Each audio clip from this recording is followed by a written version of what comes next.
আসসালামু আলাইকুম। আশা করি সবাই ভালো আছেন। আবারও চলে আসলাম আপনাদের মাঝে ছোট্ট একটা ভিডিও নিয়ে। আপনারা অনেকেই জানতে চান যে সিঙ্গাপুরে আমি কি কাজ করি? সেই কাজটা আজকে দেখাবো। এই মালটা এখন আমি ওয়েল্ডিং করব। তো আপনারা দেখতে থাকেন যে কিভাবে কাজ করি আমরা সিঙ্গাপুরে।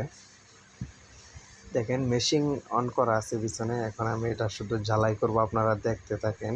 আমি কিন্তু ওয়েল্ডিং মাস্ক পরে নিছি এবং হ্যান্ড গ্লোভস হাতে দিয়ে নিছি যাতে আগুনের তাপটা হাতে কোনোভাবেই না লাগে। আর মাস্কটা পরার মূল কারণ হলো যে আপনার যাতে চোখের মাঝে কোনোভাবেই ওয়েল্ডিংয়ের শর্ট না লাগে। আর যদি চোখের ভিতরে কোনোভাবে শর্ট লাগে সেক্ষেত্রে আপনার চোখটা ফুলে যাবে, প্রচণ্ড ব্যথা করবে, আপনি ঘুমাতে পারবেন না।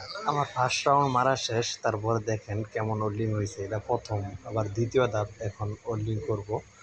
দেখতে থাকেন, দেখেন কতটা পরিশ্রমের কাজ করি। এ হতো আগুনের কাজ। দ্বিতীয় হয়েছে এটা সম্পূর্ণ লোহাটা গলায় আরেকটা লোহাকে ঝালাই করতে হচ্ছে। প্রচণ্ড গরম লাগে, ফ্যান ছাড়া আছে, তারপরেও গরমের থাকতে পারতেছি না। আর এভাবে বৈশা বৈশা ওয়েল্ডিং করলে মাজাটা প্রচণ্ড ধরে যায়, অনেক কষ্ট। আমার দ্বিতীয় টান দেওয়া শেষ।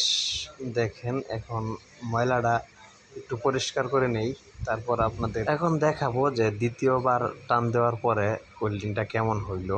তো সাথে থাকুন আর দেখুন। প্রচণ্ড গরম, শোল পুরাই ভিজে গেছে ঘামে, আর সইতে পারতেছিলাম না। এই যে দেখেন আমার ওয়েল্ডিং করা শেষ। এটা এই পাশও করা শেষ, ওই পাশও করা শেষ হয়েছে। বাহিরের সাইডটা একটু বাকি আছে, বাহিরের সাইডটাও ওয়েল্ডিং করে নেব। আর এই পাশে দেখেন গ্রাইন্ডিং করতেছে, আরও বড় ভাইয়েরা ওয়েল্ডিং করতেছে অনেকেই। 3 জন 4 জন আজকে একসাথে ওয়েল্ডিং করছি। অনেকবার শর্ট খাইছি কিন্তু ওইরকম না, হালকা শর্ট খাইছি।